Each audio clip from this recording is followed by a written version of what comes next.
اللہم صلی علی سیدنا محمد صلی اللہ علیہ وآلہ وسلم۔ جیسا کہ میں نے آپ سے پچھلے درس میں عرض کیا تھا کہ انشاءاللہ تعالی آج کے درس میں ہم حلیۃ الاولیاء میں تصوف کی حقیقت کو ڈسکس کریں گے، اور ہم اپنا مرکز اسی کتاب کو رکھیں گے، کیونکہ تصوف پر کئی کتابیں لکھی جا چکی ہیں اور سب کا احاطہ کرنا اس ایک مجلس میں یا اس سے منسلک دوسری مجالس میں کافی نہ ہوگا، اس لیے ہم اپنی کنسنٹریشن جو ہے وہ صرف اس ایک کتاب پہ رکھیں گے۔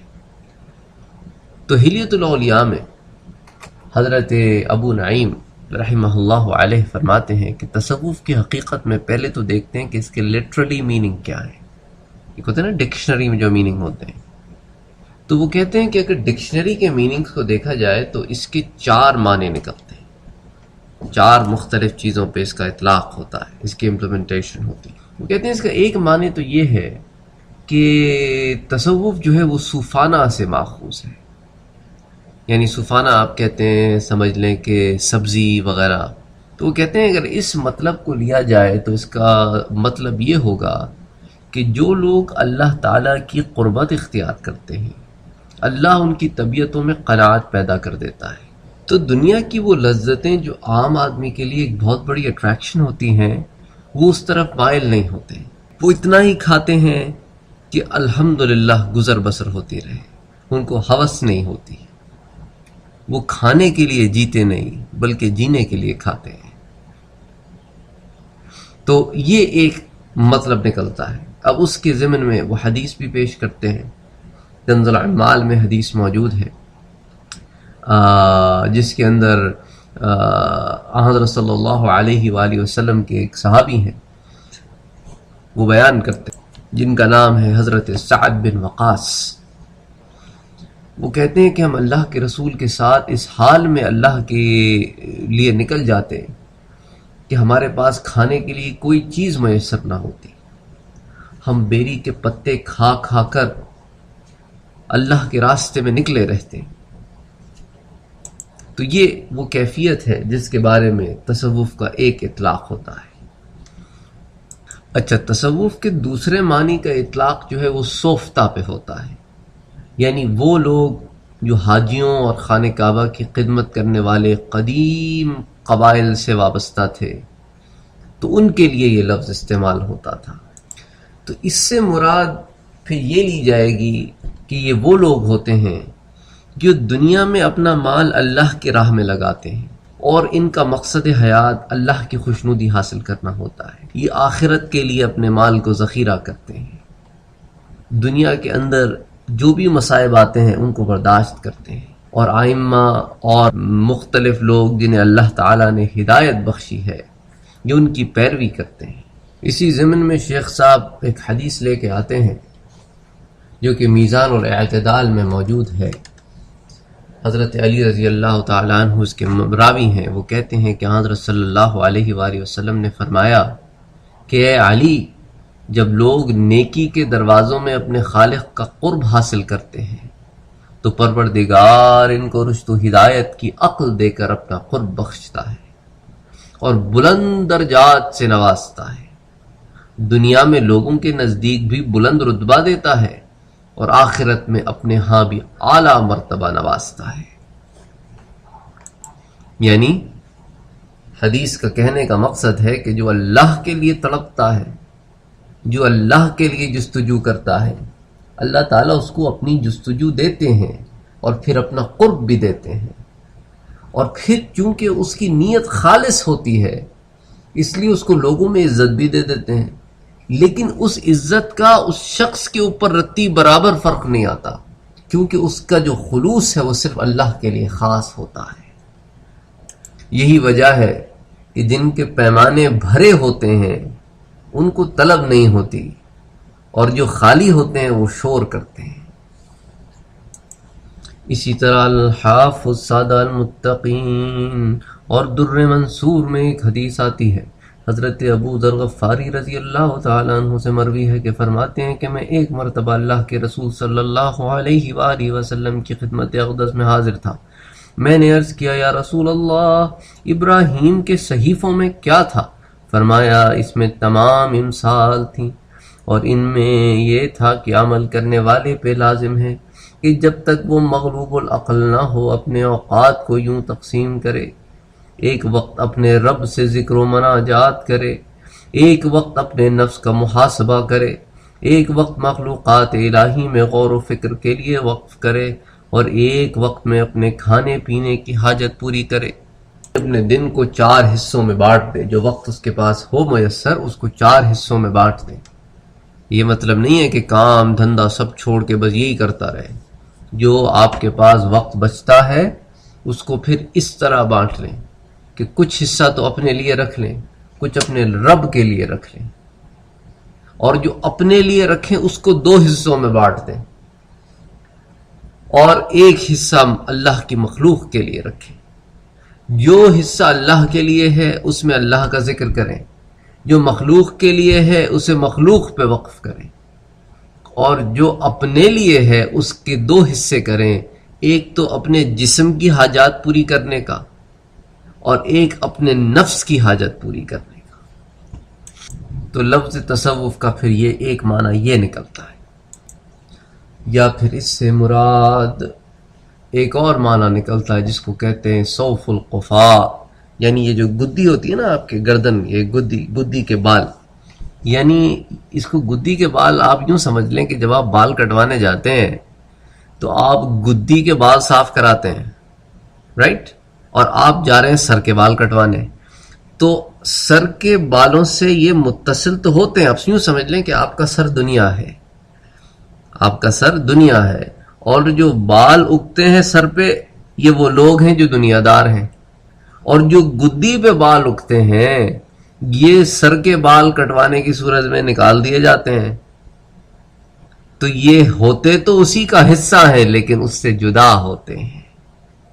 تو یہ وہ لوگ ہوتے ہیں کہ رہتے دنیا میں ہیں، اللہ نے انہیں دنیا میں بھیجا ہوتا ہے عام انسانوں کی طرح، پر یہ اپنی کانسنٹریشن اپنے رب کی طرف رائج رکھتے ہیں، یہ مخلوق سے منہ موڑ لیتے ہیں۔ منہ موڑنے سے مراد یہ نہیں ہے کسی کا حق ادا نہیں کرتے، یعنی دنیا و ما فیہا سے بے خبر ہو کے اپنے رب کے ہو جاتے ہیں۔ کوئی نقصان پہنچائے تو اس سے بدلہ نہیں لیتے، کوئی مانگے تو اسے دے دیتے ہیں۔ ان کی مثال پھر ابراہیم علیہ السلام کی سی ہوتی ہے، جیسا کہ حضرت انس بن مالک سے مروی ہے کہ اللہ کے رسول نے فرمایا کہ آگ والے روز حضرت ابراہیم علیہ السلام کو آگ پر پیش کیا گیا تو آپ علیہ السلام نے آگ کو دیکھا اور کیا فرمایا؟ حسبنا اللہ ونعم الوکیل، اللہ ہم کو کافی ہے اور وہ بہترین کارساز ہے۔ تو ان کا توکل اللہ پہ ہوتا ہے، یہ رہتے دنیا میں ہیں لیکن اپنے اندر اکیلے ہوتے ہیں، ان کی ساری کانسنٹریشن اپنے رب کی طرف ہوتی ہے، محفل میں بیٹھے ہوتے ہیں لیکن دل اپنے رب سے لگا ہوتا ہے۔ تو اس کی مثال بھی ایک حدیث سے یوں ثابت ہوتی ہے کہ حضرت ابراہیم علیہ السلام کو جب آگ میں ڈالا گیا تو حضرت ابراہیم نے اپنے رب سے عرض کی کہ اللہ تو آسمانوں میں اکیلا ہے اور میں زمین میں تیری عبادت کرنے والا اکیلا ہوں، کیونکہ ابھی ان کے سوا اور کوئی تو ایمان لایا نہیں تھا۔ اسی ضمن میں امام احمد بن حنبل رحمہ اللہ علیہ ایک حدیث لاتے ہیں کہ حضرت ابراہیم علیہ السلام نے جب اپنے رب سے عرض کی کہ اے پروردگار زمین میں میرے سوا کوئی تیری بندگی کرنے والا نہیں، تو اللہ نے 3000 فرشتے ابراہیم کی تسکین قلب کے لیے نازل فرمائے۔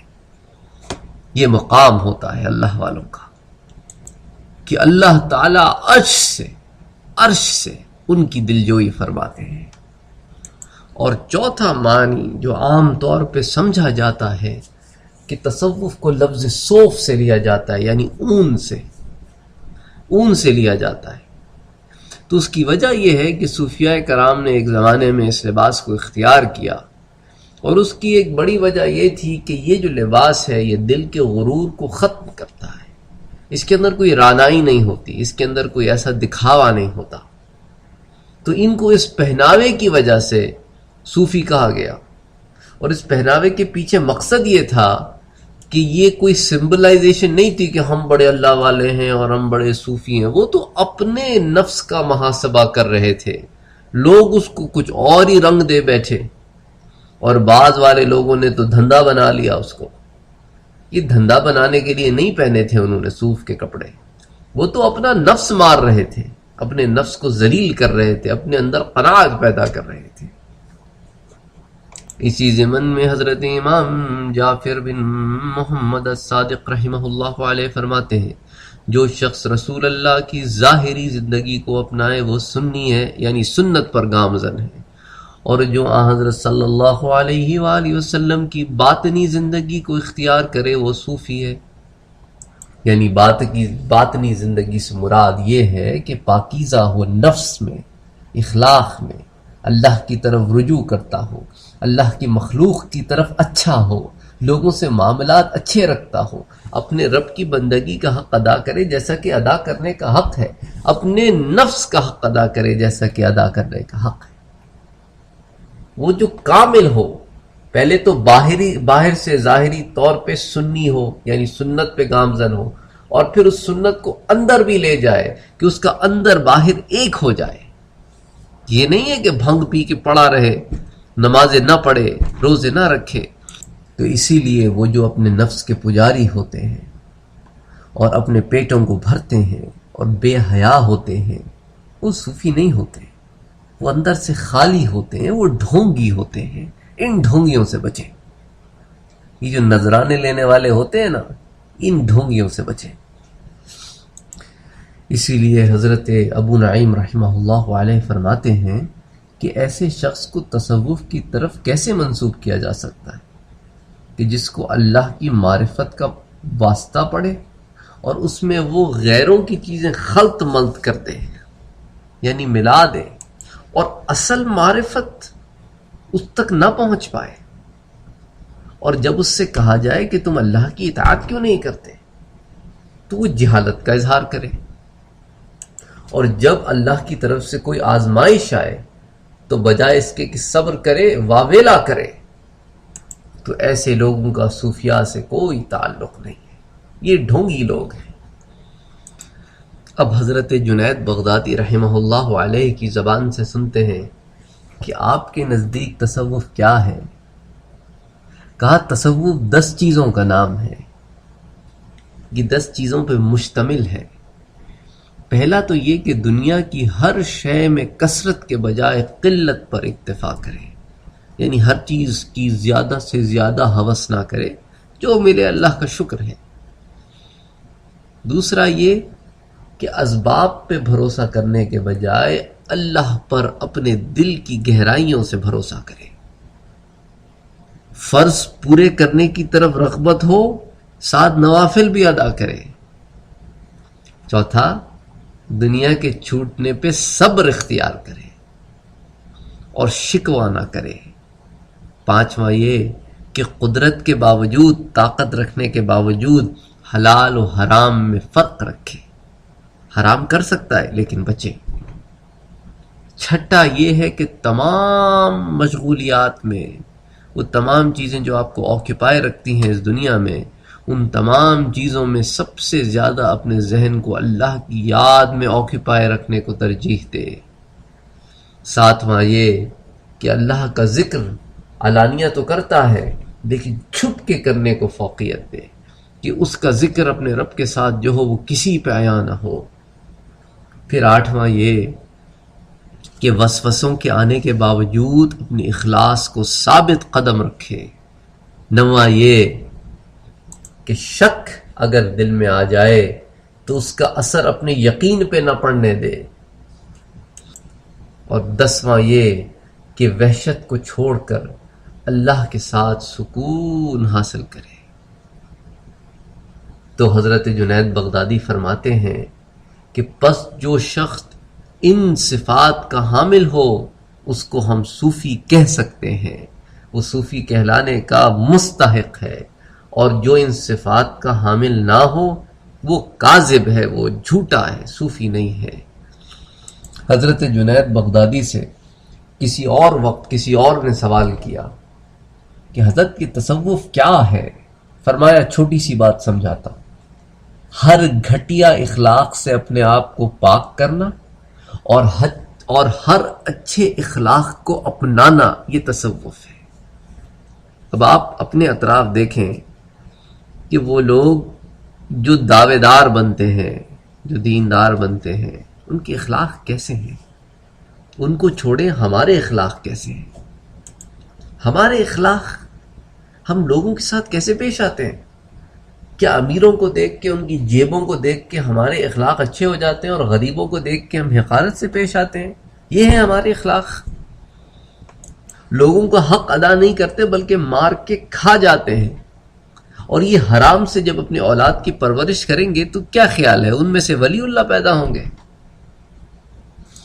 تو بہرحال آج کے درس کا مقصد تھا کہ تصوف کے جو لغوی معنی ہیں، جو ڈکشنری کے میننگز ہیں، اس کو آپ کے سامنے علماء تصوف کی زبان سے پیش کروں۔